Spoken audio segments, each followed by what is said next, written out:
Durante muchos años hemos discutido si Tadeu era con Z o sin Z, porque en la época en que yo empecé a leerlo a Tadeu da Silva era Tadeus con Z. Después, no sé por qué razón, se le suprimió la Z y quedó Tadeu, ¿no? Así que eso es todo un tema también, les aviso, de las conversaciones aburridas entre pedagogos, por ejemplo, cuando este, vamos a una fiesta o eso, ¿no? Que hablamos de esas cosas donde la gente no entiende nada. O como ese verso decía, si a vos no te toca, si a vos no te gusta que te toque el currículum, vos no me toques el mío. Pero entonces te queda también todo un verso, ¿no? Un verso pedagógico. Bueno, Bien. perdón por la digresión, pero el sábado tuvimos creo que la vi a Lee participando ahí en una de las actividades de la jornada de la SAE y Marcelo Caruso hablaba cómo en Alemania están emprendiendo una investigación sobre la historia del adjetivo pedagógico. Entonces, cuando uno en el lenguaje cotidiano le atribuye eso es muy pedagógico o yo soy poco pedagógico, como en Alemania ven esa, y bueno, era una discusión de un sábado a la mañana entre pedagogos discutiendo que en realidad eso no es pedagógico, que el pedagógico no es un adjetivo, que quizás es un concepto y no así. Sí, pero también por ahí se cae en un preciosismo que ya excede los marcos de, como que se le busca, ¿no? La quinta esencia a cosas que ya no lo admiten. Es decir, el término pedagógico, en primer lugar, es un vocablo, y todos lo sabemos, polisémico. Se ajusta a las intenciones y a las enunciaciones, ¿no? Uno, por ejemplo, yo escuchaba el otro día dos palabras que me llamaban la atención. Equipo paradigmático, parece que el periodista había descubierto que existía una palabra que se llamaba paradigmático, y decía que River Plate era un equipo paradigmático, ¿no? Entonces puedo decirla, perdón, ¿no? Están grabando, bueno, la M, ¿no? Estos vagos, o sea, le meten cualquier verdura al periodismo con tal de decir de que, bueno, es distinto, está jugando bien, está, bueno, un equipo paradigmático. Está bien, desde el lugar de paradigma provee significados de ejemplaridad, está bien, pero escúchame, lo vago que no quiero ser falso, no quiero ser, tampoco discriminar a nadie, pero los miles de televidentes que escuchan eso, ¿no? ¿Cuántos saben qué es paradigma o qué significa la palabra paradigma? Y ahí entra toda una discusión. Y me acuerdo que alrededor de esta otra palabra, cuando fue el crimen, la famosa película El crimen del siglo, el asalto del siglo, no sé si se acuerda que hicieron una película hace poco de un banco que robaron en el norte de Buenos Aires por un túnel y todo eso. Pues yo me acuerdo que se gestó todo un debate entre los comunicólogos, porque también un periodista dijo que era el robo paradigmático del siglo. Entonces alguien le dijo que él no podía utilizar esa palabra porque la palabra paradigma está asociada a no a un disvalor, sino a un valor. O sea que no podía ser el robo paradigmático, sino, bueno, un robo fuera de serie, porque la palabra paradigma, al proveer ejemplaridad, está asociada a un valor y no a un disvalor. Entonces, ustedes como pueden ver, todo el lenguaje es una cosa tan compleja y está bueno que se discutan esas cosas, ¿no? La palabra pedagógico sirve para todo, fue un chirlo pedagógico. Eso dice, ¿cómo se llama? El oficial Gordillo, cuando dice que la madre, ¿no? La madre tenía chirlos que le fijaban la memoria, era pedagógico, le metía un sopapo para que el changuito se acuerde de los verbos, ¿no? Bueno, todo tiene... Bueno, pero estamos divagando ya y tenemos que empezar la clase. A ver, son, bueno, las 11:50.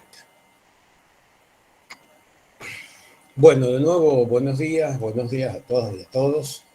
La clase esta va a ser el marco teórico o el encuadre conceptual de lo que sería el módulo que vamos a comenzar a desarrollar una vez presentado en pocos días, el 4 de noviembre, el penúltimo módulo de la propuesta de enseñanza a distancia que desarrolla la cátedra con esta materia. Y precisamente vamos a ir sentando lineamientos teóricos, conceptuales, por un lado, metodológicos por otro, y obviamente históricos, políticos y educativos también. Y si nosotros habíamos dicho que en el módulo anterior habíamos planteado el trazar una transición entre ¿no? la turgencia que tiene el siglo XVIII en materia de ser el escenario de tres grandes revoluciones burguesas en el occidente europeo noroestino, y que fueron el fundamento del desarrollo de un modo de producción que se va a expandir a escala planetaria y que a partir de sus sucesivas etapas de desarrollo va a ir girando, va a ir mutando, ¿no? Primero en una revolución industrial, luego en la unidad nacional de los Estados-naciones, escenario de la segunda revolución industrial, y luego en el siglo XX, ¿no es cierto?, a transformarse en su etapa superior y deformada, como decía Vladimir Ilich Lenin en su libro El imperialismo, etapa superior del capitalismo. En el siglo XX vamos a ver en la primera mitad y a partir de la segunda revolución la manifestación de su etapa superior y deformada, ¿no es cierto?, que es la versión del imperialismo, donde ya las revoluciones industriales ya no solo se limitan a desarrollarse en los países de origen, sino que anexan mercado, invaden territorios, se apropian, ¿no es cierto?, de riquezas existentes en el primer mundo, crean deuda en dinero, establecen todo un sistema de dominio ya no solo colonial, sino semicolonial sobre los pueblos dependientes, para que lleguemos ya a la cuarta expresión, y ya no solo deformada, sino al rostro más horrible y cruel que tiene el capitalismo industrial, que es la etapa del neoliberalismo y del neoconservadurismo, ¿no? La etapa ya más descarnada de sus formas y contradicciones más profundas, de sus procesos, ¿no es cierto?, de construcción de una sociedad totalmente estratificada y fuertemente, ¿no es cierto?, separada en bandos irreconciliables, en grupos irreconciliables, en mundos irreconciliables, que es el mundo de los pobres, de los miserables, de la multitud, esa multitud oscura, anónima, silenciosa, ¿no es cierto?, que sin derechos, cada vez más creciente del mundo, y, como decía, ¿no es cierto?, Adolfo Gillis, donde se va a producir un fenómeno de concentración de la riqueza en el 1% de la población del mundo, que también se va a llamar la era del despojo, y es la cuarta etapa del desarrollo de ese capitalismo industrial que se inicia con la primera revolución industrial allá por 1750, cuando lo hace en Gran Bretaña, en 1776, cuando se produce en Estados Unidos, que es una revolución política, y Alberti con toda justeza la va a llamar constitucionalista, y luego en 1789 una profunda revolución social antimonárquica y constructora, ¿no es cierto?, del concepto de república, un gobierno tripartito, con noción de instrucción pública y con la fuerte impronta de la igualdad de los ciudadanos, a donde también se incorporaba la mujer.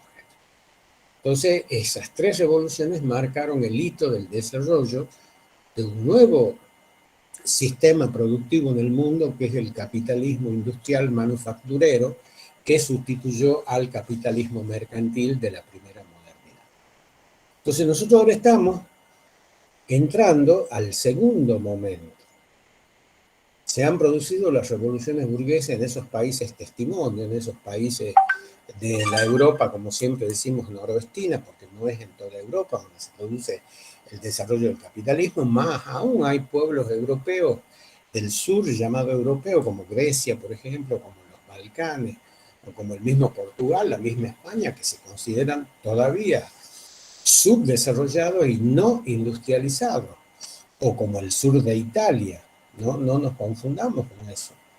No porque sean países del primer mundo alcanzan la condición de países, ¿no es cierto?, altamente desarrollados, con economía industrial altamente concentrada, con, ¿no es cierto?, la fusión del capital dinero y el capital industrial para crear el capital financiero.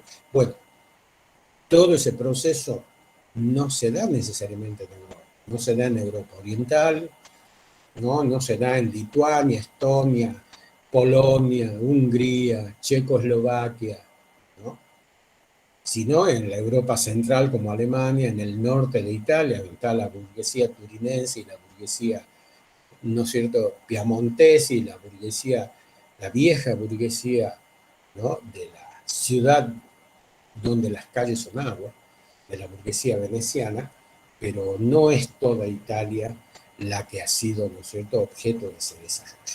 Entonces, esta primera precisión es fundamental para que nosotros no confundamos, no generalicemos y no igualemos situaciones que no son tales. Del mismo modo que la realidad de estos pueblos del mundo, los pueblos noroestinos y Estados Unidos de Norteamérica, esa realidad tampoco va a ser igual en América del Norte que en América del Sur.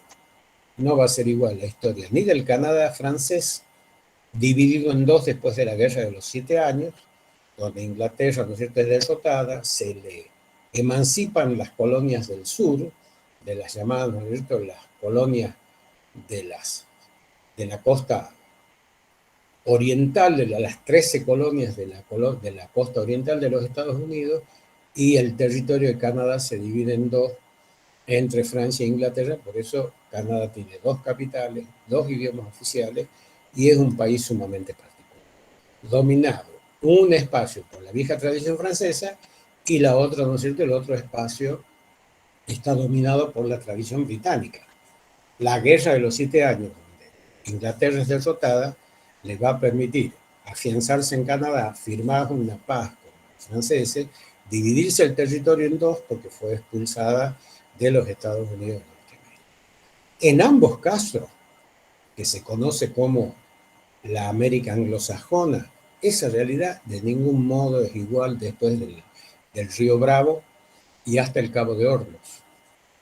Y la realidad que nosotros tenemos los latinoamericanos es una realidad que no responde a la Europa noroestina ni anglosajona, sino a la Europa ibérica, a la Europa portuguesa y a la Europa, ¿no es cierto?, itálica. Los italianos, a través del Vaticano y todo lo demás, nos conquistaron en cuanto a la dimensión espiritual, a lo que fue la pedagogía de la evangelización. Y el Tratado de Tordesillas, ¿no es cierto?, que separó en un corte imaginario de 7.000 leguas al este de las Islas Azores el continente, ¿no?, sudamericano, Sudamérica, hizo que existan dos tendencias colonizadoras, que es Portugal, el Reino de Portugal y el Reino Español. Por eso hay 200 millones de latinoamericanos, mestizos, criollos, ¿no es cierto?, mulatos, zambos, que habitan Brasil, que hablan portugués. Y es simplemente por el Tratado de Tordesillas. Entonces, no va a ser lo mismo, nunca va a ser lo mismo, y este es el primer ejercicio metodológico que tenemos que aprender a estudiar las realidades. Las realidades educativas no son iguales, más allá que los discursos sean lo mismo.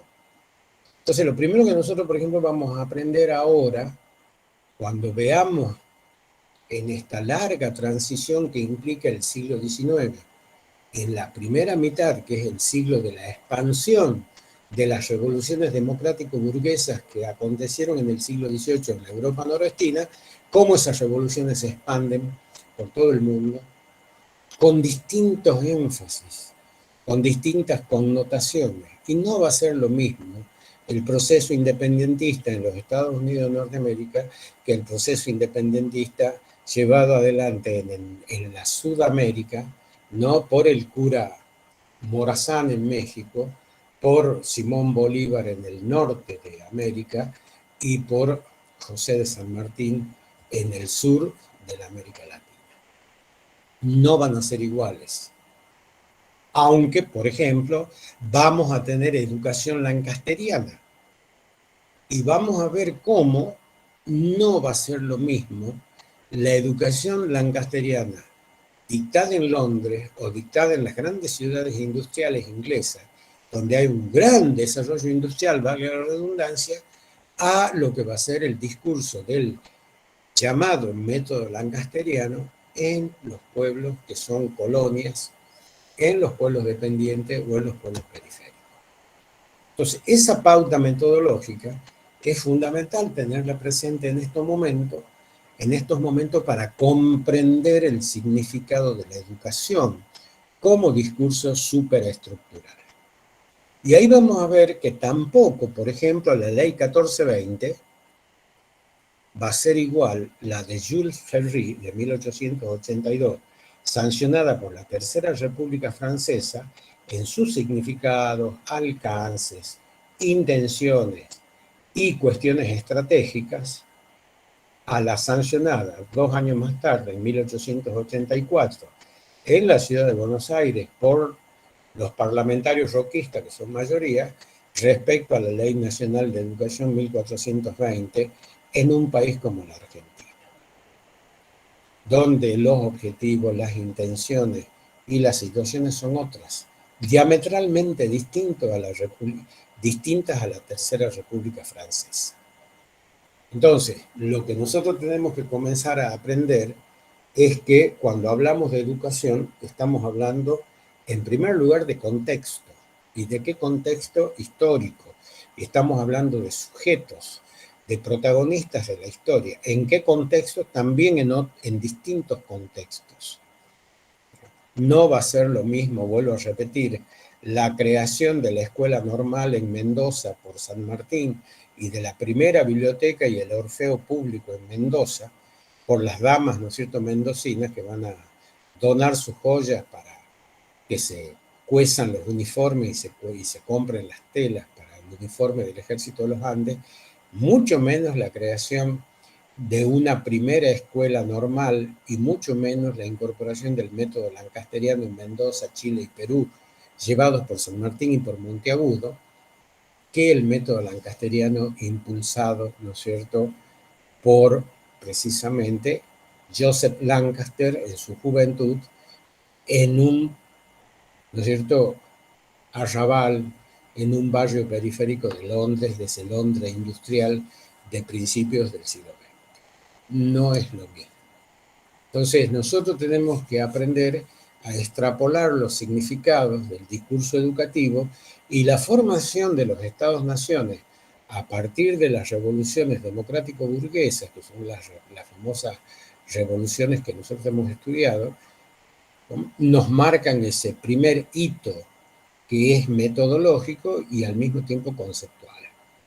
Las realidades no son iguales, más allá de que los fenómenos, los discursos, las apropiaciones de esos discursos y las aplicaciones de esos discursos se produzcan en contexto diferenciado. En el momento en que se producen en contexto diferenciado, exige a los intelectuales, a los cientistas sociales y sobre todo a los que profesan las ciencias sociales críticas, su adecuación a ese tiempo histórico y a ese contexto. Y eso incluso nos va a llevar a conceptos muy esenciales o esencialistas como el concepto de clase, el concepto de izquierda o el famoso concepto de lo que hoy se habla tanto de los libertarios, que son nada más que conceptos prestados de un viejo, ¿no es cierto?, anarquismo, y que hoy, ¿no es cierto?, rechazan todo, así como rechazaban los anarquistas del siglo XIX, y no son nada más que sombras simiescas de ese viejo anarquismo, porque ese viejo anarquismo tenía raigambre obrera, tenía raigambre sindical, tenía un raigambre de resistencia, sobre todo a la autoridad del patrón, de los dueños de fábrica, de los funcionarios del Estado y al Estado mismo. Ese era un anarquismo, digamos, contestatario que cuestionaba las relaciones sociales de producción y trabajo impuestas por la segunda revolución industrial, mientras que esta expresión de los libertarios es una sombra simiesca de ese anarquismo que lo ha cultivado como escuela histórica Osvaldo Bayer, ¿no es cierto? Y que ha terminado, si bien en su análisis de fuente y en sus relatos son interesantes, en sus conclusiones son más que discutibles, ¿no? Entonces, ¿por qué traigo estas cosas? Porque si nosotros no hacemos esta operación, decía un amigo intelectual, nos comemos el pavo crudo, no lo cocinamos con la crítica, no deglutimos un concepto en su generalidad sin que se produzca la necesaria adecuación contextual y crítica de los mismos. Y la otra palabra que se me ocurre, que está tan en boga, es la famosa palabra izquierda y derecha, que son conceptos propios de la Revolución Francesa, de la primera asamblea francesa, la que se celebra en la cancha de pelota de París en 1791, cuando se va a sancionar la primera reforma constitucional y que va a dar origen a una constitución, ¿no es cierto?, donde la monarquía se somete a esa constitución, ¿no? La primera reforma, la primera constituyente francesa, y donde el sector, ¿no es cierto?, que se sentaba a la izquierda era el más combativo, el más contestatario, el más, ¿no es cierto?, rezongón, los tipos que no estaban de acuerdo y que expresaban a los sectores sociales más vulnerables o más marginales de la sociedad francesa o del tercer estado, porque tampoco estaban representados los obreros, estaban representados los burgueses más pobres. Entonces ahí le quedó la izquierda, y a la derecha se sentaban los tipos más conservadores, más callados, ¿no es cierto?, más neutros, pero al mismo tiempo más recalcitrantes, con menos interés en generar cambios, ¿no es cierto?, en todo esto que muy bien estudiado un historiador que se llama Burke y que se conoce como el conservadurismo. Y fíjense, esas dos palabras de origen francés, izquierda y derecha, aplicado a política, se aplican acá en la Argentina con un automatismo que realmente preocupa. Porque la izquierda argentina, acá en la Argentina no es izquierda, es funcional a intereses extranjeros. Entonces, de esa izquierda que nosotros soñamos en la Asamblea Francesa, no tiene nada. Entonces es una palabra vacía. Lo mismo la palabra derecha. Y ahí traje a colación el ejemplo de este personaje, ¿no?, que anda por todos los medios, que es un personaje patético, Milei, ¿no?, y que es una sombra. Ojalá quisiera ser un anarquista como eran los anarquistas de principios de siglo. Y hay una anécdota muy importante de un dirigente anarquista que se había accidentado en el trabajo, y para curarlo necesitaban plata, y él tenía la recaudación del sindicato. Entonces, cuando el médico le dice, no me acuerdo cómo era el nombre, es un histórico dirigente anarquista de la Argentina en principio del siglo 1905-1906, él está internado, lo están cosiendo, él se ha lastimado con una tejedora mecánica. Entonces le dicen de que, bueno, que para curarlo necesitaban plata, que saque la plata del bolsillo para que le compren las vendas, ¿no? Y él le dice, no, porque esa plata es de los compañeros. Y ahí mostraba, por ejemplo, la tradición de un anarquismo que nada tiene que ver con este otro libertario de pacotilla, ¿no?, o sinvergüenza que es el Milei, ¿no?, que nada tiene que ver con todo el discurso de los anarquistas. Y aún así, esos anarquistas tenían una fuerte mentalidad europea. Trajeron y aplicaron a la Argentina sus visiones del desarrollo industrial. Y se encontraron con que en este país no había ese desarrollo industrial, sino una economía exportadora, y que sí desarrollaba una industrialización primaria, pero muy elemental alrededor de los frigoríficos, alrededor, ¿no es cierto?, de la industrialización primaria de la carne a través del tasajo, etcétera, pero que estaba dado o estaba desarrollado en un país que no tenía desarrollo industrial y mucho menos un proletariado con conciencia de clase, que eso es una cuestión sumamente europea. Entonces, volviendo al principio y disculpando por esta digresión, la cuestión metodológica es fundamental para que lleguemos a una instancia de la clase donde nosotros vamos a ver tres cosas que son fundamentales. Primero, cómo las burguesías, sobre todo las burguesías europeas, inician un proceso que va a durar 100 años, que es el proceso de construcción de los estados-naciones modernos. Segundo, cómo los estados-naciones modernos van a necesitar no solo de un mercado, no solo de una moneda, no solo de transformar en estados distintas nacionalidades, distintas etnias, distintas lenguas, a partir de un proceso que se llama unidad política nacional, sino que van a necesitar en la dimensión superestructural, simbólica y educativa de un proceso de homogénesis social dado por la educación, que unifique la lengua, que unifique los saberes, que unifiquen los valores, que unifique la moral, el tratamiento del cuerpo, y todo a través de un puente cultural fundamental que va a ser la lengua oficial, la lengua que se va a implantar de modo autoritario y vertical en todos los órdenes de la sociedad a través precisamente de ese sistema educativo público, nacional, centralizado y estatal como factor, ¿no es cierto?, unificador de realidades diferentes. Y ese concepto nosotros lo vamos a ver muy bien acá en la Argentina, donde los pueblos del noroeste que hablaban el quichua y la lengua cacana, a los pueblos del sur y que habitaban el estrecho de Magallanes y que hablaban las lenguas honas, las lenguas pehuenches, las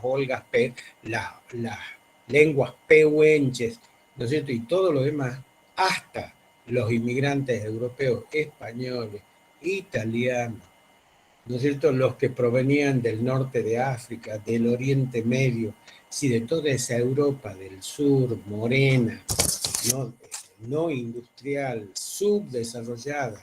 Imagínense, llegan 4 millones de italianos y casi 3 millones de españoles, todos con una mano atrás y otra adelante. La mayoría analfabetos, de pobreza sublime, sucios, feos y malos, como decía metafóricamente la película, ¿no es cierto?, esta famosa película italiana, y que tuvimos que alfabetizar y contra los cuales Sarmiento tronaba y los llamaba, ¿no es cierto?, la basura inmunda de la inmigración, porque Sarmiento esperaba ingleses, finlandeses, ¿no es cierto?, gerentes alemanes, ¿no es cierto?, ejecutivos franceses, los cuales nunca vinieron. Y ahí está, por ejemplo, el otro mito, que es el mito de la inmigración europea. ¿Qué Europa vino en la inmigración? Como el mismo Sarmiento decía, era la morralla de Europa.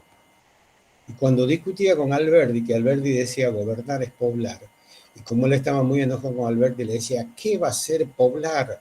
Poblar este país, ¿no es cierto?, de Gil Blase, de gringos bachicha, de turcos patas sucias, ¿no? Y bueno, y hablaba un rosario de cosas, Sarmiento, para terminar diciendo y refiriéndose a la basura inmunda de la inmigración analfabeta que había que alfabetizar. Entonces, el tema de la educación, así como nosotros vamos a tomar el ejemplo argentino para sentirlo más cercano, es fundamental en este tiempo histórico. Porque en este tiempo histórico, en estos 100 años, entre 1700, pongamos el nombre de la Revolución Francesa, entre 1789 y 1880, estos 100 años, este siglo, tanto en Europa como en América, va a ser el siglo donde, como les he dicho, primero, las revoluciones democrático-burguesas se extienden por todo el continente europeo, por América Latina, por el norte de África, por el mundo mesooriental e incluso llega a la zona asiática.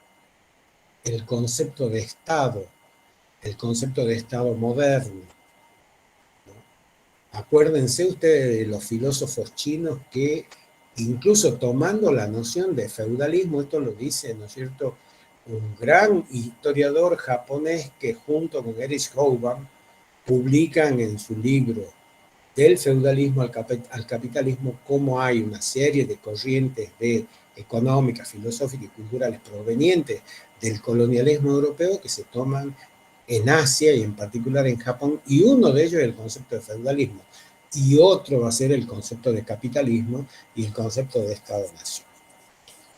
Entonces, y cómo en esas latitudes van a tener también sus particularidades.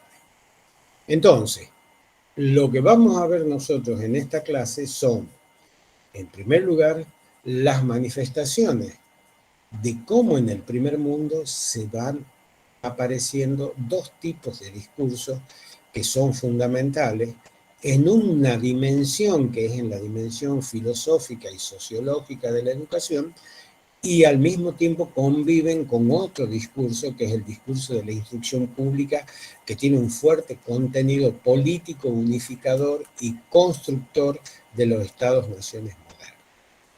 Y ese debate entre la visión llamada subjetiva, personal e individual del proceso educativo, asociado al desarrollo masivo, al desarrollo integrador, ¿no es cierto?, hoy diríamos inclusivo, donde no están más que, donde no se tienen en cuenta otras cosas más que los indicadores cuantitativos de lo que produce el desarrollo educativo, obviando las cuestiones personales o individuales. El siglo XIX es el escenario de esas dos corrientes, de esas dos tendencias. Y todo, vuelvo a repetir, en un marco político mucho más amplio, que es el nacimiento de los estados-naciones modernos a partir de 1850, y espacio donde se abre un segundo escenario económico, que es el escenario económico de la segunda revolución industrial. Ya no en manos de los países testimonio, como fue Inglaterra, Francia, el norte de Italia en el siglo XVIII, sino los nuevos países que ponen en marcha el desarrollo productivo en el mundo, y que ya no serán Inglaterra ni Francia, sino serán los Estados Unidos de Norteamérica, la unificación italiana, la unificación alemana. Y en ese marco, la segunda revolución industrial, en ese marco, va a necesitar de los sistemas educativos públicos. No hay visión romántica en esto. Está marcado por una necesidad histórica. Y voy a volver a la Argentina. La Argentina jamás podría haber trascendido de una economía extractivista en cuanto a minería, de la economía fundada en la hacienda, en la encomienda, ¿no es cierto?, y en todo lo que son los regímenes de trabajo que impuso el colonialismo español. Nunca íbamos a salir de ese sistema económico dado, ¿no es cierto?, colonial, dado por la conquista española, para pasar a una economía exportadora a partir del 80, si no hubiéramos unificado el Estado-Nación y si no hubiéramos desarrollado un sistema de instrucción pública, ¿no?, nacional, centralizado, igualitario, estatal, democrático y mixto. No es que la Argentina cambia por magia en el 80. Cambia porque se suprimen las condiciones de la vieja Argentina heroica y colonial, y pasamos a la incorporación de la Argentina a la División Internacional del Trabajo, a un nuevo sistema de economía mundo, donde nos van a ubicar a nosotros en la legión de países proveedores de riquezas primarias, llamadas materias primas. No vamos a tener derecho a la industrialización. Vamos a ser países periféricos, de economía apendicular. Otros le llaman economía dependiente, donde no nos van a permitir el desarrollo industrial. Y cada vez que lo vamos a intentar, van a ser esos gobiernos derrocados con terribles golpes de Estado, como fue el irigoyenismo en el 30, el peronismo en el 55 o lo que pasó en el 2014 con el kirchnerismo. Y esto está más allá de qué bandera política pueda ser. Y es lo que se llama la contradicción fundamental, que nosotros como nación no podemos resolver. Estamos dolarizados, estamos extorsionados por los monopolios que concentran la circulación de los alimentos. Tenemos 5 o 6 marcas que nos dicen cuánto debe costar una Coca-Cola, cuánto debe costar el kilo de yerba, y quién le pone el cascabel al gato. Todos esos tipos tendrían que estar en cana, tendrían que estar sumariados, tendrían que estar enjuiciados, porque depredan con la concentración de la riqueza, ponen en riesgo, ¿no es cierto?, el sistema vital, la esencia vital, la savia vital del pueblo argentino, que son sus habitantes. Pero ¿quién le pone el cascabel al gato? Ustedes saben que el kilo de hierba se le paga a un productor agrario de Corrientes, se le paga entre 2 y 3 pesos el kilo de hierba. ¿Cuánto cuesta el kilo de hierba en la góndola de un supermercado? Más de 200 pesos. ¿Cuánto se le paga al tambero que saca los tarros de leche para que los carguen los camiones que pasan de la Serenísima, el litro de leche? Igual, 28, que estoy hablando, 20, 30 pesos, menos incluso, 18 pesos. ¿Cuánto cuesta un litro de leche en la góndola del supermercado? En un país donde al ser productor de alimentos, los alimentos tendrían que ser, pero por favor, tenemos que sentarnos en un bar y pedir asado todos los días. ¿Cuánto cuesta una botella de vino? Entonces, mientras nosotros no resolvamos esa contradicción fundamental, que se llama desarrollo autosostenido, y seamos nosotros los promotores de nuestros propios desarrollos y no permitamos la intermediación de capitales monopólicos y oligopólicos que se apropian del sistema de distribución, producción, marca, empaquetado, todo lo que es banal y secundario de los alimentos. No sé si me van siguiendo, porque todo esto de lo que hablamos tiene proyección en el presente. Entonces, concluida la primera mitad del siglo XIX, concluida toda la ola de revoluciones burguesas que van independizando pueblos, acá en América Latina no se olviden que nosotros los echamos a los españoles luego de la batalla de Junín y Ayacucho en 1827.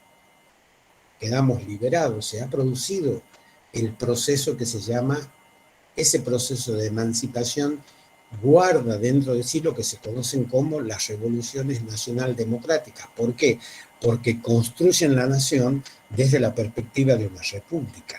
Y esa república está fundada por un sistema indirecto de participación política que se llama la democracia indirecta. Por eso son revoluciones nacional democráticas.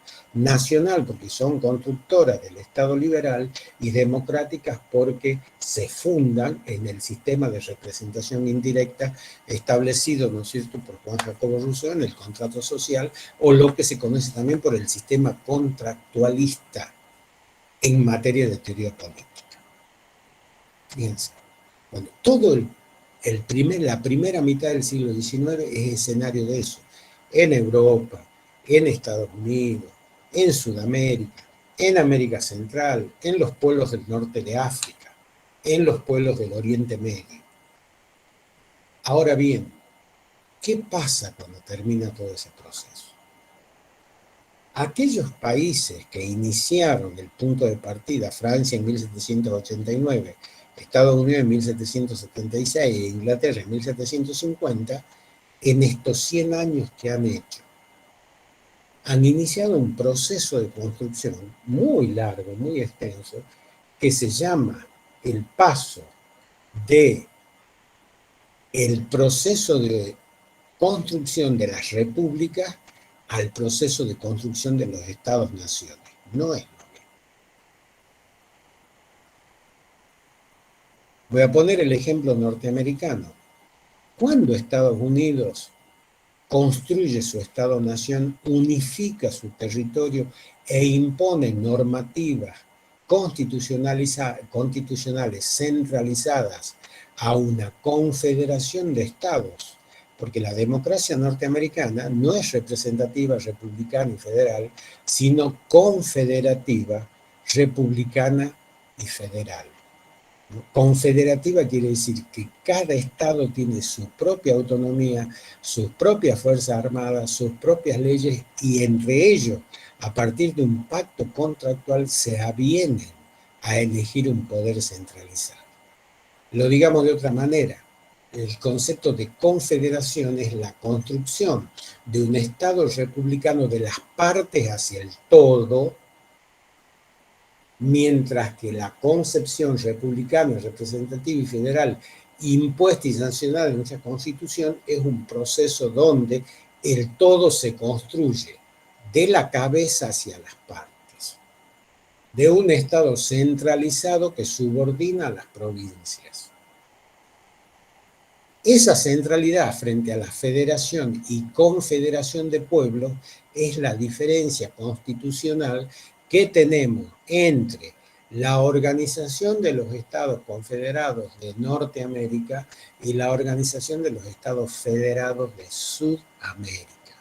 Bueno, chicos, el que no sabe teoría política tiene que estudiar, porque si no, nosotros siempre hablamos desde el apero.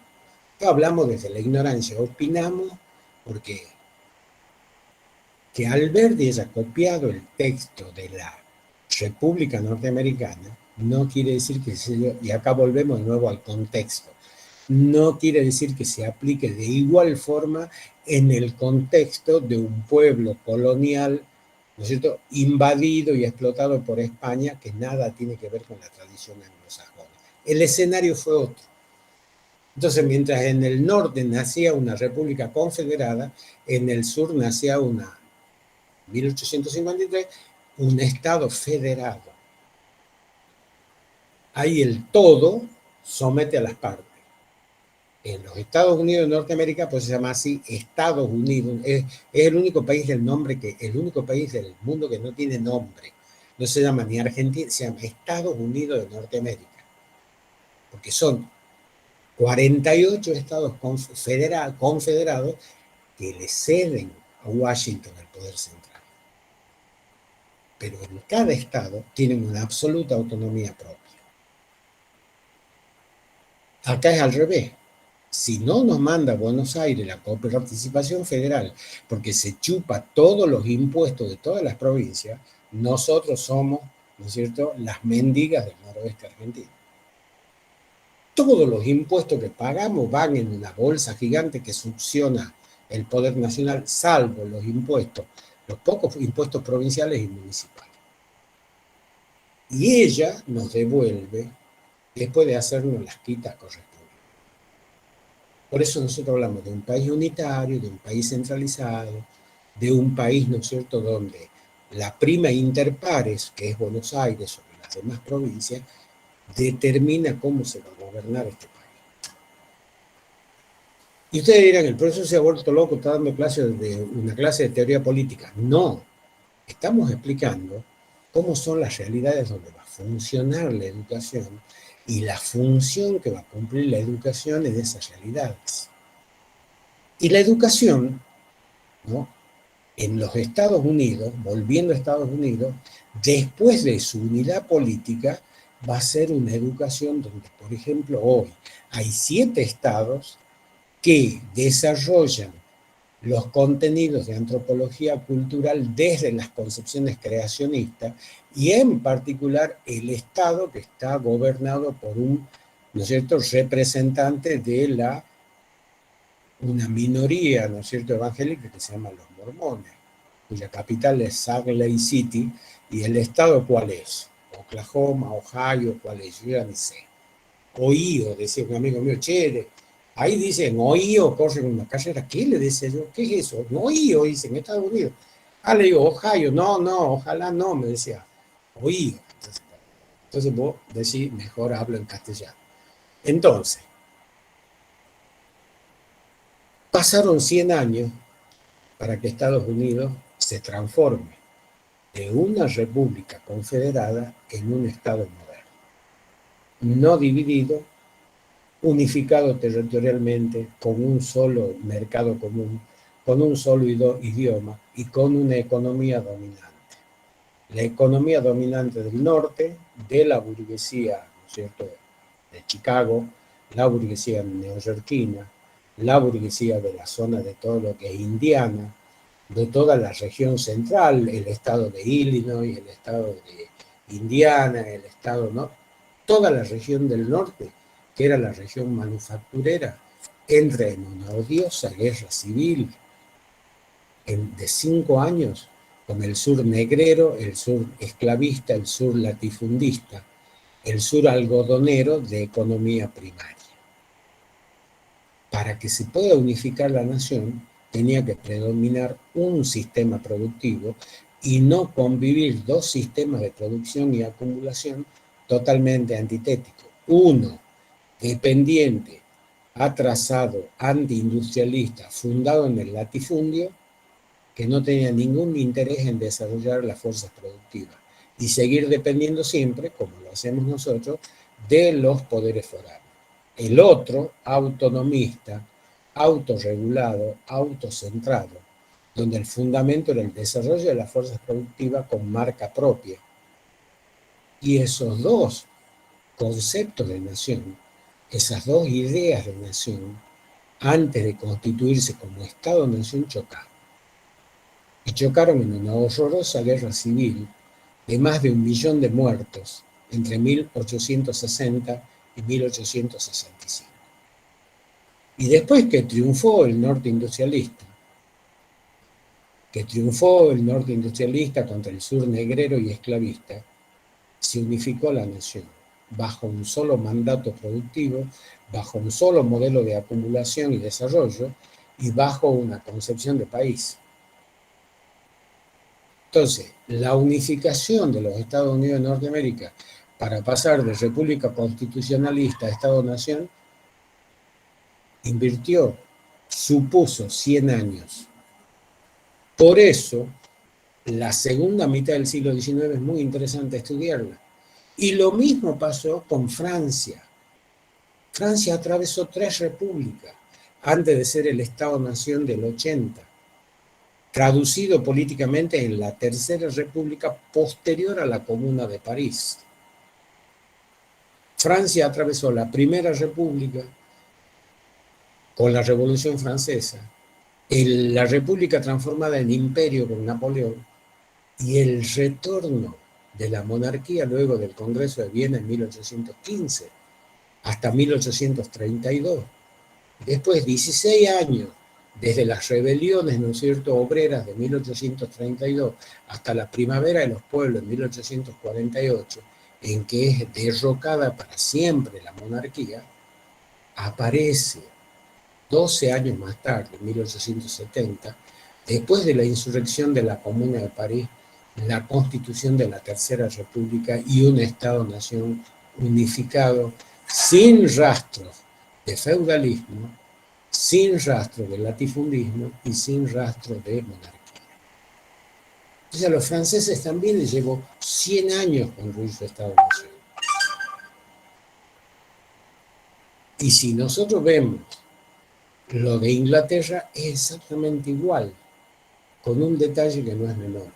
En ellos, la revolución industrial sobrevivió, donde a través de una alianza entre burguesía y nobleza, donde la fórmula de funcionamiento de ese Estado fue la monarquía constitucional.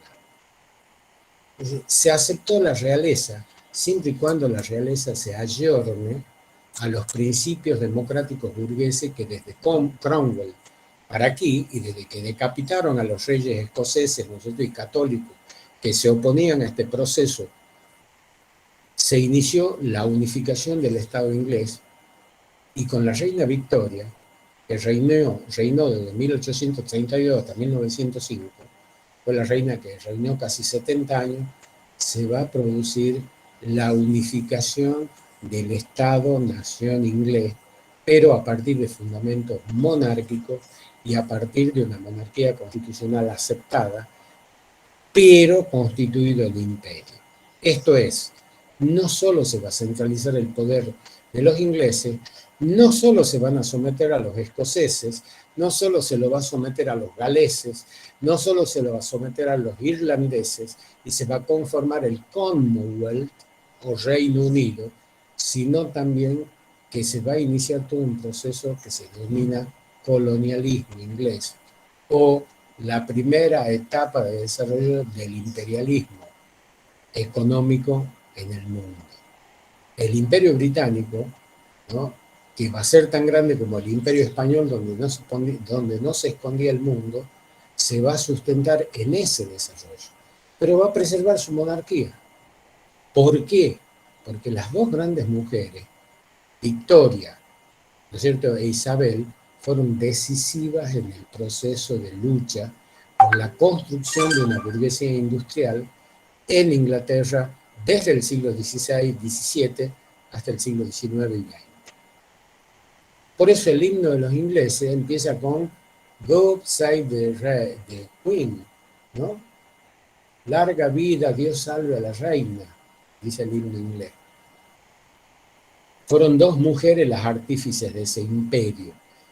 Y la unidad nacional de los ingleses estuvo dada por la condición de imperio, sometiendo primero a los de adentro, a los pueblos díscolos de adentro. Si no, miren la película, ¿no? ¿Cómo se llama esta? Valiente, donde se lo somete a los escoceses, Corazón Valiente, hasta el sometimiento de todos los pueblos del tercer mundo, donde la Argentina fue el sexto dominio. Nosotros fuimos un dominio de los ingleses. Entonces, en la segunda mitad del siglo XIX, estos estados, testimonios del mundo, se unifican como imperio o como estados-naciones, poderosos en el mundo, dueños del desarrollo industrial, dueños de las fuerzas productivas, dueños de una economía, ¿no?, múltiple, diversificada, y dueño también de grandes dominios coloniales en el mundo. Y fíjese, tardaron 100 años. Y nosotros, los argentinos, también tardamos desde 1810 a 1880, desde que se producen las guerras de emancipación, hasta que pasamos por las disensiones intestinas, el gran desencuentro entre federales unitarios, la gran lucha de Buenos Aires por transformarse en la provincia esencial, ¿no es cierto?, como decía el gran teórico Jorge Álvarez en su libro Las Guerras Civiles Argentinas, la primus inter pares de las provincias. Buenos Aires era el todo, y las partes, las provincias del interior, los 13 ranchos, como decía Sarmiento, esos ranchos, decía Sarmiento, que tiene 13 mulatillos que comen arroz con leche, refiriéndose a los gobernadores provinciales, porque Sarmiento, chicos, tenía la lengua muy filosa, muy larga, y además tenía un defecto, lo escribía todo. Y era profundamente despectivo. Decirle a los gobernadores provinciales que eran 13 mulatillos que comían arroz con leche, o decirle a las provincias de la cual de una de esas él provenía, que era San Juan, los 13 ranchos, no solo es hiriente y humillante, es peor. Supone haber renegado de sus orígenes. Bueno, hay que leer, yo los invito a leer.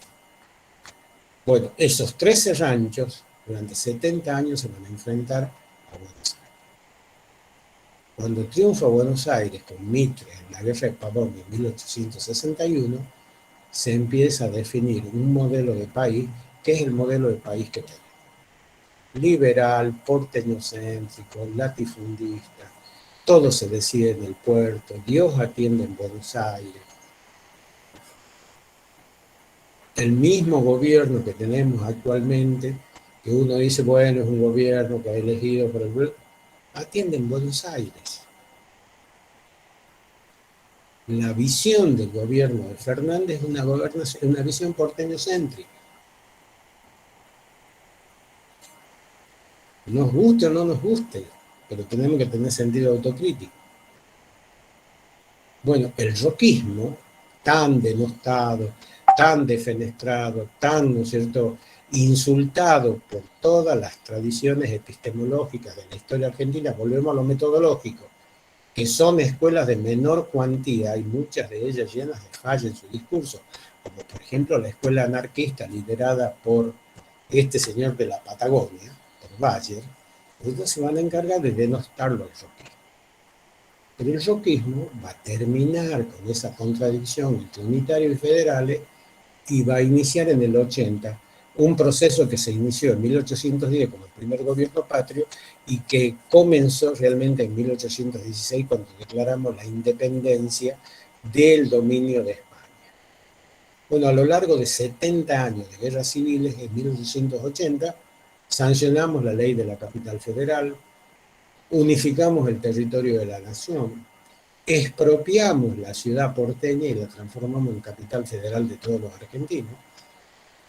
Todo eso lo hizo el roquismo, y el roquismo construyó no solo a través de las leyes laicas, el Estado-Nación, sino lo que hoy es el mercado interno y los actuales límites territoriales, terminando con un proceso de balcanización y desprendimiento del territorio que a lo largo de 70 años nos desangró y nos hizo perder la banda oriental, nos hizo perder el Alto Perú, nos hizo perder el territorio de Santa Catarina, el Río Grande, nos hizo perder los territorios, ¿no es cierto?, que estaban en la puna jujeña después de la guerra del Guano y que recuperamos y que hoy se llama la puna y que se la entregó una parte a Catamarca, otra parte a Salta y otra parte a Jujuy. La integridad territorial fue el primer paso de los años 80, la sanción de la capital federal el segundo paso, la unificación del mercado interno y después de 70 años la Argentina se unificó. Dejó de perder territorio.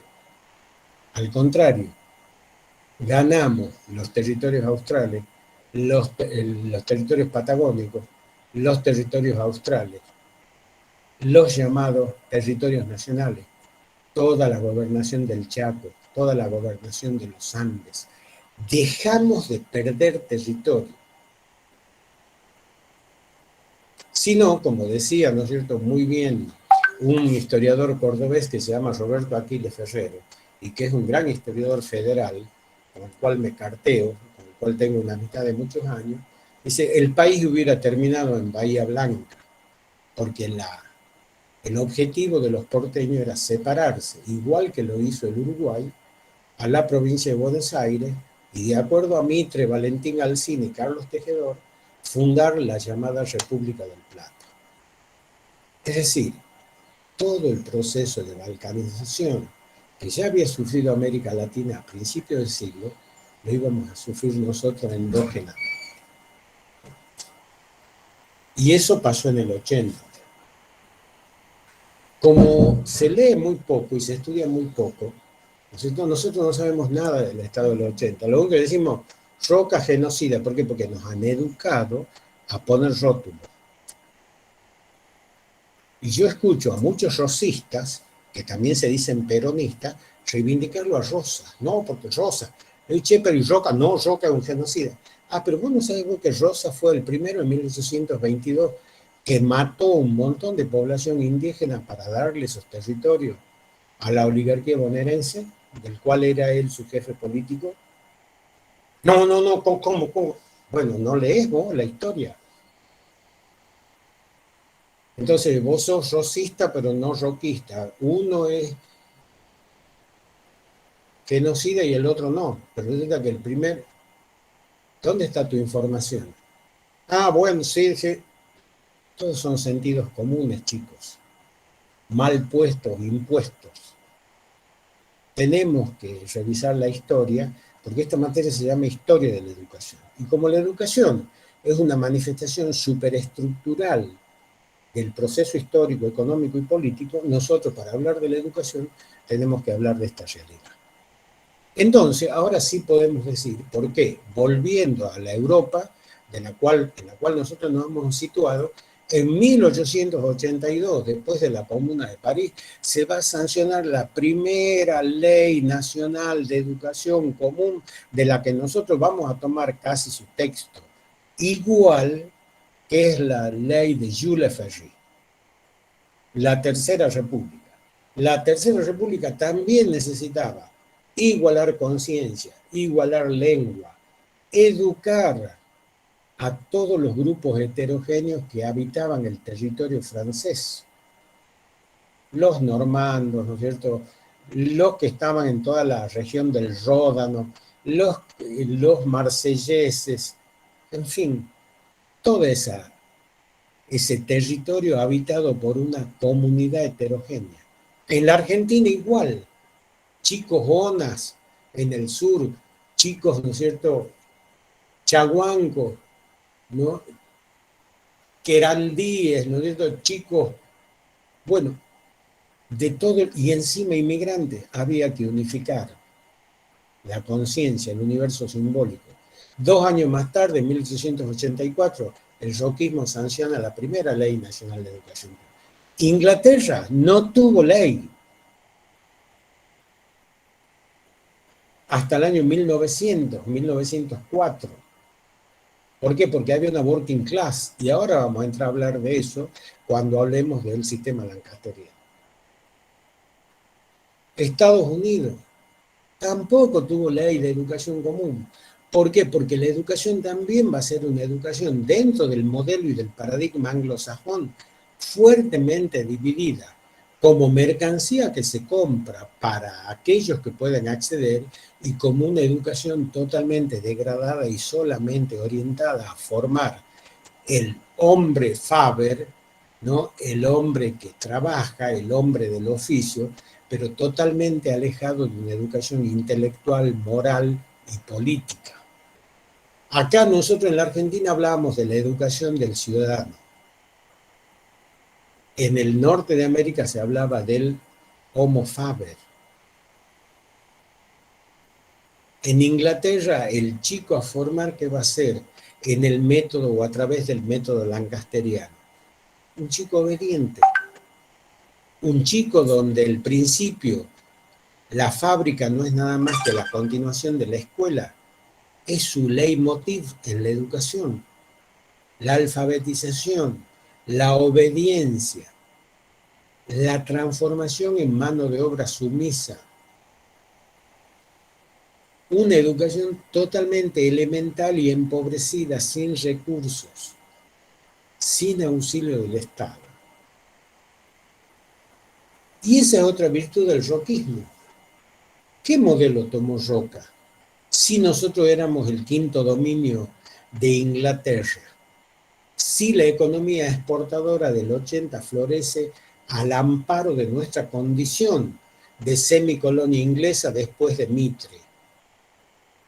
Sin embargo, la lucidez política de un intelectual como Eduardo Wilde dice, no, tenemos que tomar un modelo educativo que es el modelo napoleónico, no es el modelo anglosajón.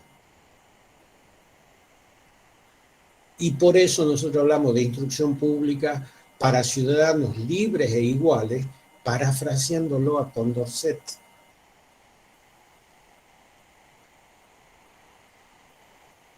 Entonces, ¿qué es la América y la Europa de la segunda mitad del siglo XIX? Es la Europa donde tanto en el mundo central como en el mundo periférico emergen los estados-naciones unificados. ¿Qué son los estados-naciones unificados? Son los estados modernos que integran a naciones diversas, se entienden como naciones o nacionalidades, a culturas, a etnias, a grupos humanos diversos que habitan un solo territorio o un solo hinterland, o mercado interno, o Zollverein, dirían los alemanes, un solo mercado interno. un solo territorio vinculado a través de economías integradas.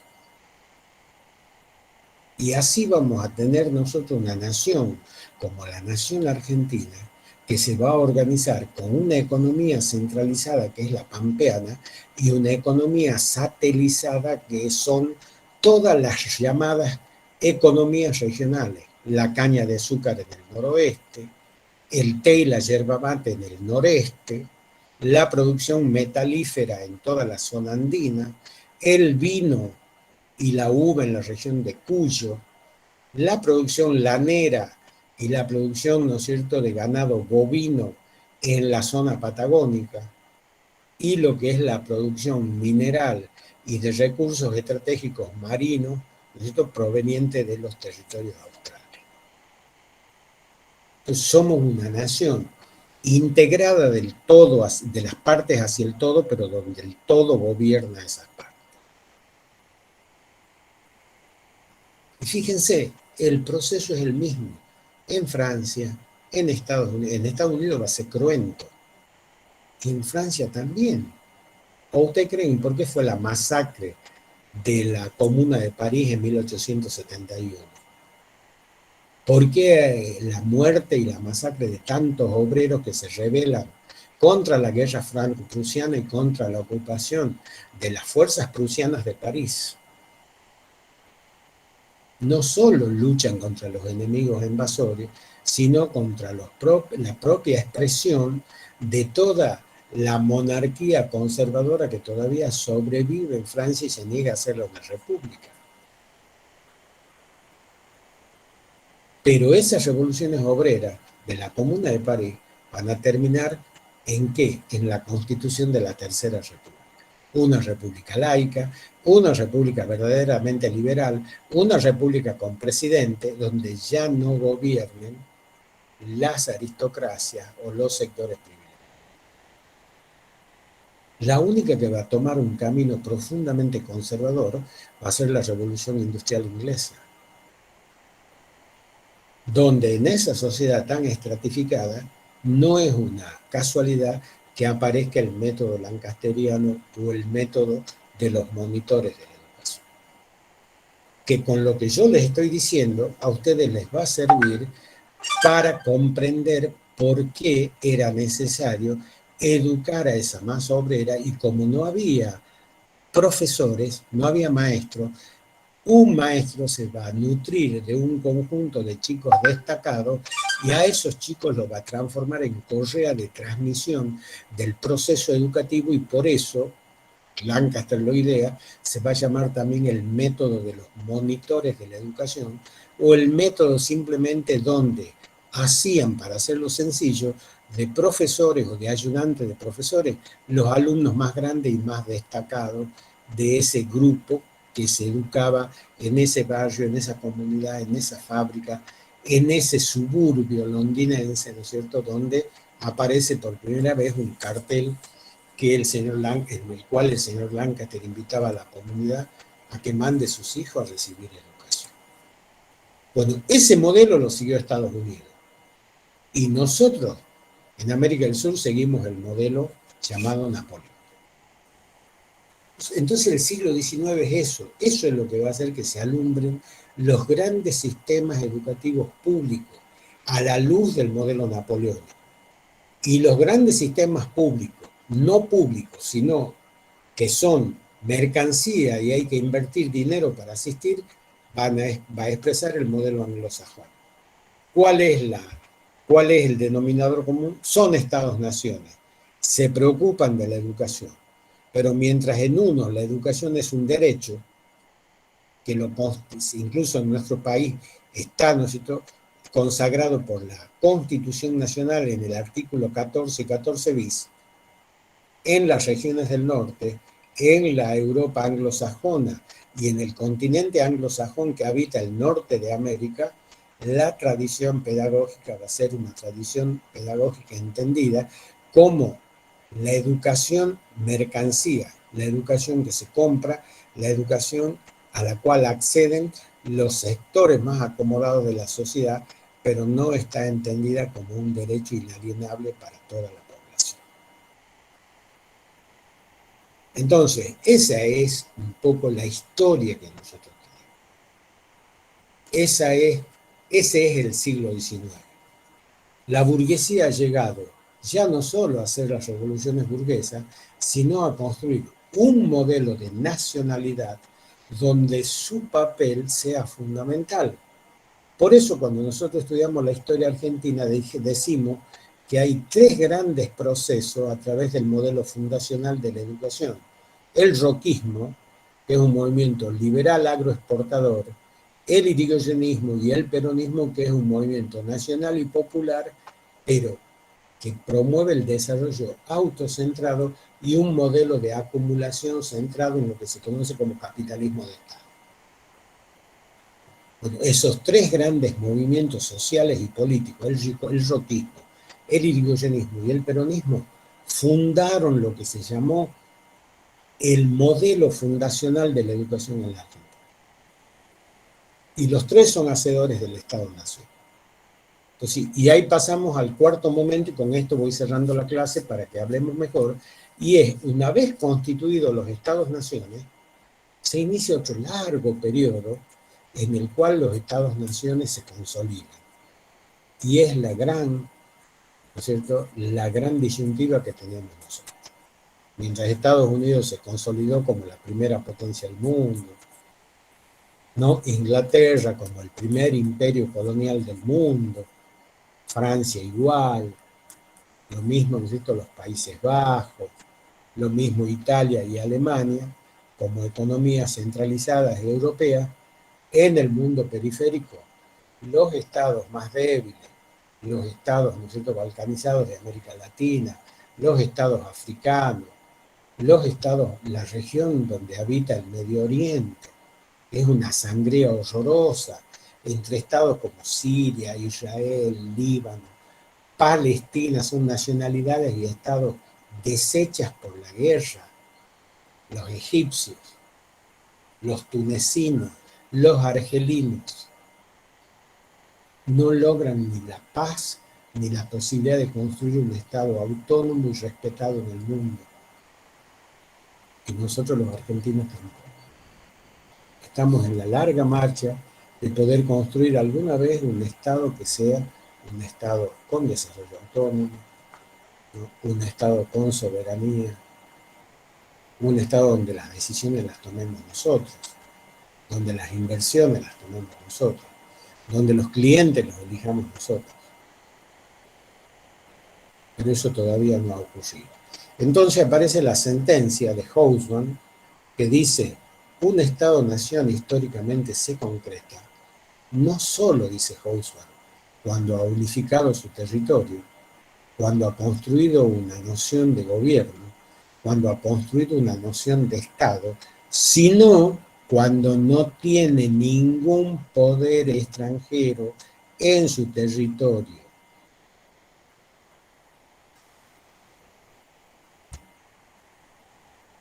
Y es lo que a nosotros, pequeños detalles, nos falta, ¿no es cierto? Porque tenemos una provincia argentina ocupada por un ejército invasor, que es el ejército inglés en las Malvinas.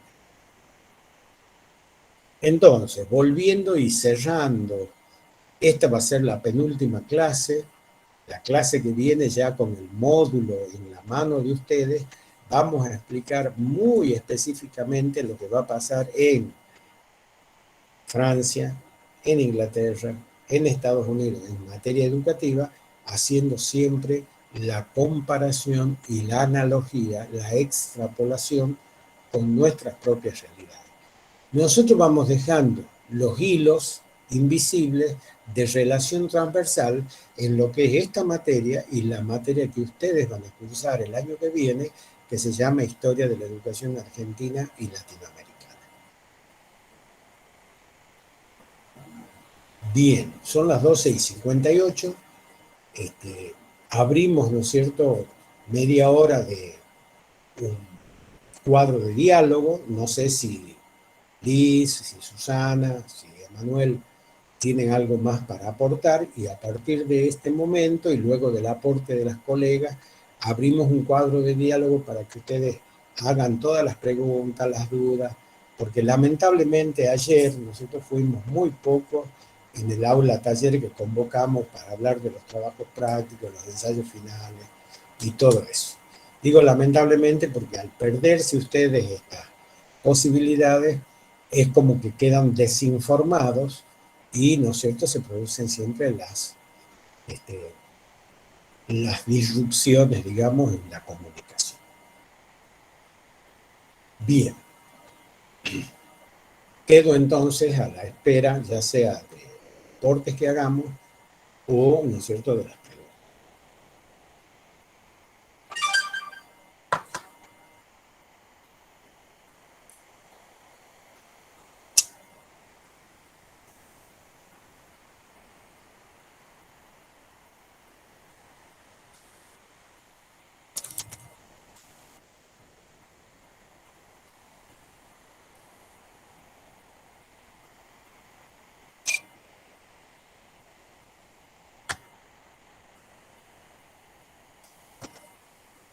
Antes que me olvide, y yo no lo dije, y si lo dije al pasar, lo voy a recalcar por las dudas no haya quedado claro.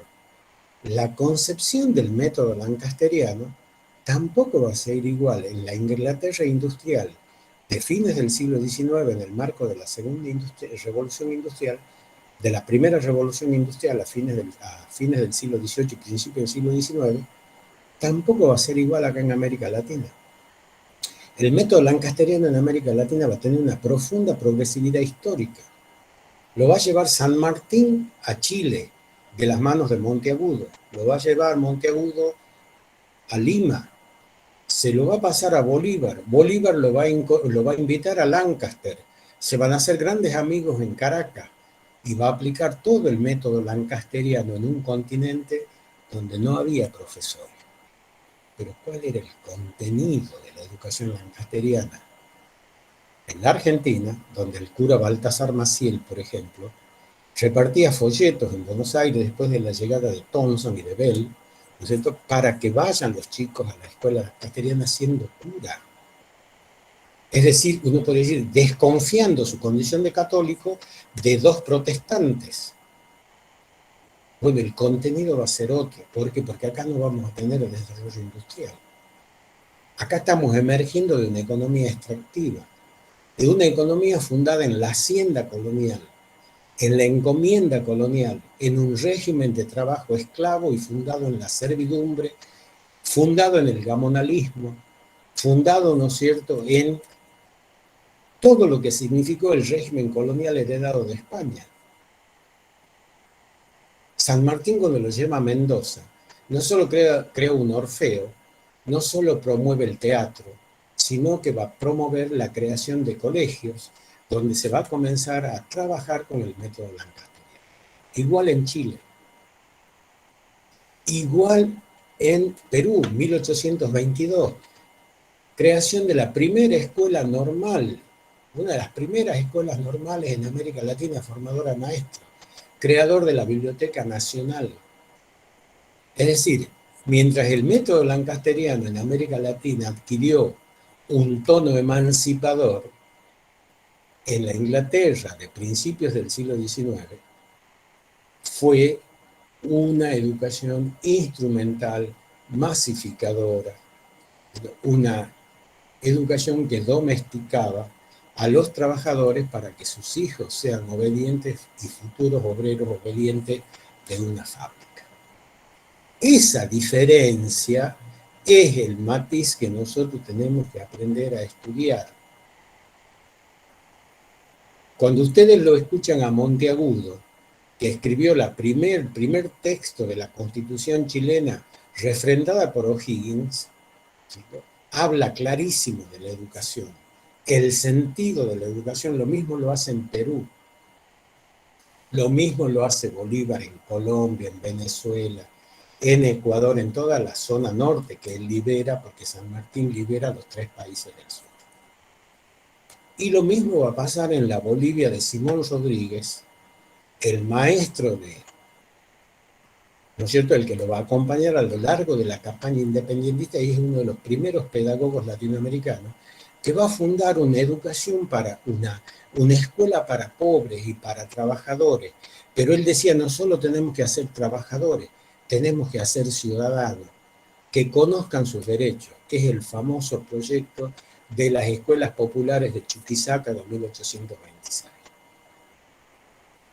Escuelas para campesinos, escuelas para pobres. Entonces, el método lancasteriano a nosotros nos da para estudiarlo de una manera fértil un montón. Bien, esa era la acotación que quizás quedó pendiente de decir para que nosotros volvamos a repetir. Hay una cuestión metodológica clave en las lecturas históricas. Ubicarlas a esas lecturas en su contexto de adecuación. Porque si no, creemos, bueno, el modelo lancasteriano, bueno, sí, era lo mismo lo que hacía Lancaster en un suburbio de Londres que lo que hacía Monteagudo en Lima, no. No en su contenido, no en su intención, no en su finalidad. En un caso era un discurso domesticador y en otro caso era un discurso emancipador. Sutil diferencia. Bien, terminé, me quedé sin cuerda. Y ahora abrimos el cuadro de diálogo. Sí, Daniel, en base a lo que estás mencionando, a ver, no sé si vale la mención que, bueno, en el origen de este movimiento de escolarización de masa que estás mencionando, está de base un pensamiento filosófico como el utilitarismo, ¿no? Me parece que en esto, digo, por pensar es en esa diferencia de una filosofía, ¿no? De base con una filosofía del para qué formar, como bien estás distinguiendo en su aplicación tanto en América Latina. Me parece que en eso, ahí es donde me parece que sería interesante también pensar, ¿no? La corriente de base que también habilita a esta constitución de este movimiento que de algún modo se apropia, por supuesto, como bien dices, los países que llevan a cabo toda esta instancia, como Gran Bretaña, Francia, Estados Unidos, que de algún modo sustentan un sistema social, ¿no? Que de algún modo reproduce esta distinción, ¿no? De una clase trabajadora, de una clase, ¿no? ¿no? Que de algún modo reproduce esta producción económica que también estás mencionando. Me parece que va por ahí también esta distinción, digo, por pensar en la diferencia de este movimiento en Latinoamérica como con un espíritu diferente, ¿no? Claro, porque ahí es donde se ve claramente esto que nosotros formulamos como enunciado teórico y que por ahí no deconstruimos. Nosotros qué decimos, que la educación no es nada más que una variable dependiente de los procesos históricos, sociales y económicos. Bueno, acá se ve clarito cómo el modelo lancasteriano en Inglaterra era funcional al desarrollo del capitalismo industrial, mientras que en los pueblos periféricos como América Latina va a ser funcional al proceso independentista, a la creación de conciencia como ciudadano emancipado. Y eso es fundamental en la historia de la educación, porque si no reproducimos los discursos de manera automática. Y es lo que yo quiero que de ustedes desde el primer año ya comiencen a pensar dentro de la complejidad que propone el discurso educativo de acuerdo a la latitud, ¿no? Yo voy a citar irreverentemente a Carlos Marx, y él decía, no es lo mismo el materialismo en las sociedades centradas que en los pueblos calientes, decía. Significativo. Hablaba del modo de producción asiático, bueno, no vamos a entrar en eso.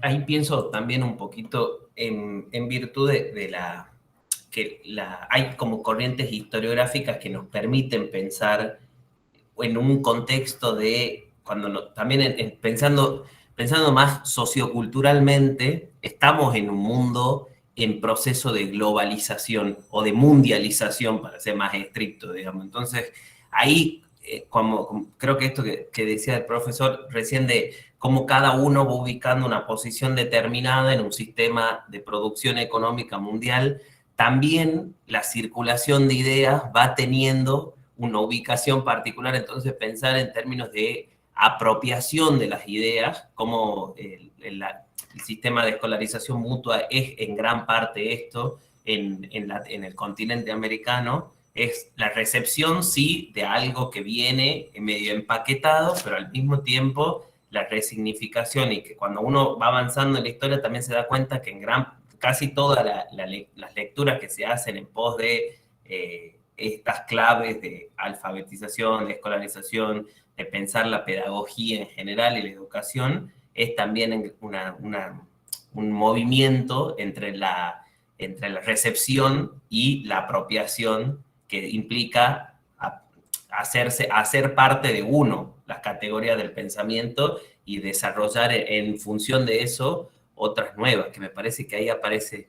Y estoy pensando en un texto que nosotros, yo nunca lo había leído, recién lo leí hace poco tiempo, de Gabriela Ossenbach, que es una Ossenbach, que habla de la emancipación como el discurso pedagógico que nutre a la escolarización, hasta al sistema lancasteriano en América, en el continente americano, y cómo circula, cómo estos independentistas del siglo XIX piensan la emancipación en esta clave de, bueno, hay que escolarizar a la mayor cantidad de gente posible, porque esa es la forma de emanciparnos que tenemos. Y entonces era como, bueno, cómo aparecen con dos claves distintas para pensarlo, que creo que va un poco como va un poco como intentando apoyar lo que vienen diciendo los profes. Pero además esto, y disculpen que agregue algo más, porque esto es un ovillo muy interesante ¿no? de desanudar de la misma iglesia, la pedagogía de la evangelización. ¿Qué ocurre con la independencia? Se fractura. Fíjense, quedan las congregaciones, ¿no? Franciscanos, ¿no? Todos los curas azules, ¿no es cierto? Todos agustinos, qué sé yo. Y los curas sueltos, los que se van, los curas no congregacionales. Los curas como por ejemplo Baltasar Hidalgo de las Muñecas, que se hace guerrillero y lucha desde la guerrilla contra la opresión española. Mientras los franciscanos, ¿no es cierto?, eran agentes del imperio. Fíjense lo que pasa, ¿no es cierto?, con el cura Gorriti, con Baltasar Maciel, con Fray Luis de Beltrán, el tipo que le hizo y fundió los cañones del ejército de San Martín porque él sabía siderurgia. Si la misma, esto que decía Manuel, la misma Santa Madre Iglesia se fractura cuando aparecen como el cura Camilo Aldao, Fray Camilo Aldao, ¿no?, oficial del ejército de San Martín, y él decía, debajo del uniforme llevaba la sotana, pero desde las 8 de la mañana a las 8 de la noche los hacía cagazablazos los españoles, después se sacaba el uniforme ensangrentado y le daba la extrema unción a todo lo que le mataba ese día. Pero no era un cura congregacional, se llamaba clero secular. Y cómo todo eso se desprenden y se van integrando a la lucha emancipatoria, con otra visión, con otro contenido, con otra manifestación. Y así hay muchas mujeres y hombres que provenían, ¿no es cierto?, de la tradición congregacional, que se pasan a la fila de lo que se llama la tradición secular, y al no encuadrarse en las congregaciones, luchan ellos contra el propio poder del cual provenían, que es el poder espiritual o el poder de la conquista espiritual que se dio a través de la pedagogía de la evangelización. Ese es otro fenómeno muy interesante. Yo lo estudié muchísimo ese fenómeno en Jujuy. Y era increíble el espionaje de los curas, ¿no es cierto?, congregacionales que le hacían a favor de España, de los ejércitos realistas, y la lucha de los curas seculares con las fuerzas patrióticas enfrentándose a esos curas. Entonces, es muy interesante el tema para verlo desde lo educativo, también en este tiempo histórico. No, acá hay mucho, pero me olvido, pero un montón de curas. El que yo cito siempre es ese cura que lleva el nombre de una calle acá en Tucumán, que se llama Muñeca y nadie sabe por qué. Baltasar Hidalgo de las Muñecas. Entonces murió en el Alto Perú, porque además el Alto Perú no era Bolivia, era una provincia más del virreinato del Río de la Plata. Entonces no importaba que haya nacido después en Tarija, ¿no es cierto? Era la misma heredad, la misma herencia territorial que nos legaron los españoles después de los reyes borbónicos, ¿no? Así que bueno, creo que no sé si se ha entendido, no sé si ha sido denso esto, pero es un siglo, el siglo XIX es un siglo fundamental, porque además nosotros entramos en la escena histórica y educativa con lo que hace el roquismo acá a fines del siglo XIX. No se olviden, 2 países de América Latina tuvieron un sistema educativo nacional centralizado, público y estatal que ni siquiera lo tenía Inglaterra, ni siquiera lo tenía Estados Unidos, menos España, menos Portugal, menos Italia, la Argentina y México. ¿Cuál fue la diferencia entre Argentina y México? Que en Argentina fue masón, como le decían los católicos, fue liberal, fue laico o laicizado, mientras que en México fue confesional. Era la única diferencia. Pero fueron 2 países de América Latina que generaron, junto con este proceso histórico, sus sistemas educativos públicos. Que vuelvo a repetir, no lo tenía ni Estados Unidos de Norteamérica, ¿no? Entonces, también eso tiene que colaborar, chicos, con otro gran sentimiento, con otro gran sentido común, que yo escucho a mucha gente hablar, a muchos argentinos que yo les llamo pobres de espíritu, que hablan de este país de mierda. Hicimos una revolución cultural femenina inusual en este tiempo histórico. Incorporamos a miles y miles de mujeres al magisterio normalista. Fue una revolución cultural que no tuvo precedentes en la historia. Sin embargo, somos un país de mierda.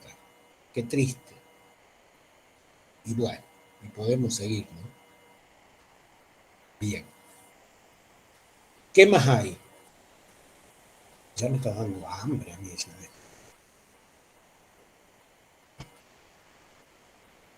Es la 1:15, ¿no? No hay preguntas, no hay comentarios. Y ya quedan pocos chicos.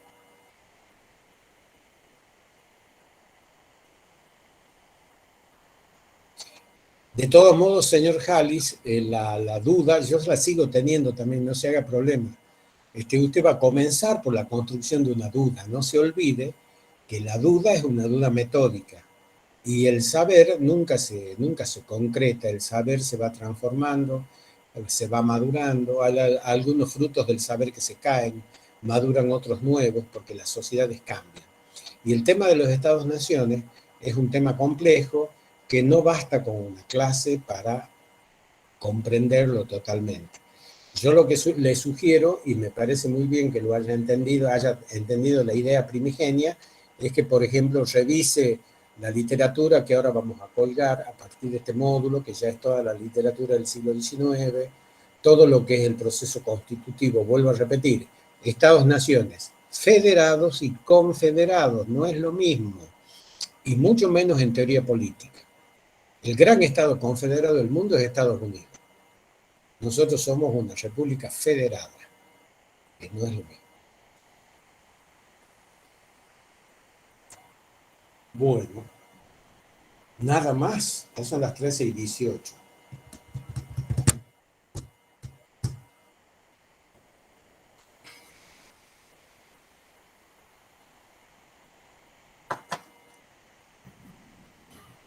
Voy cortando la grabación, si les parece. Bueno, listo.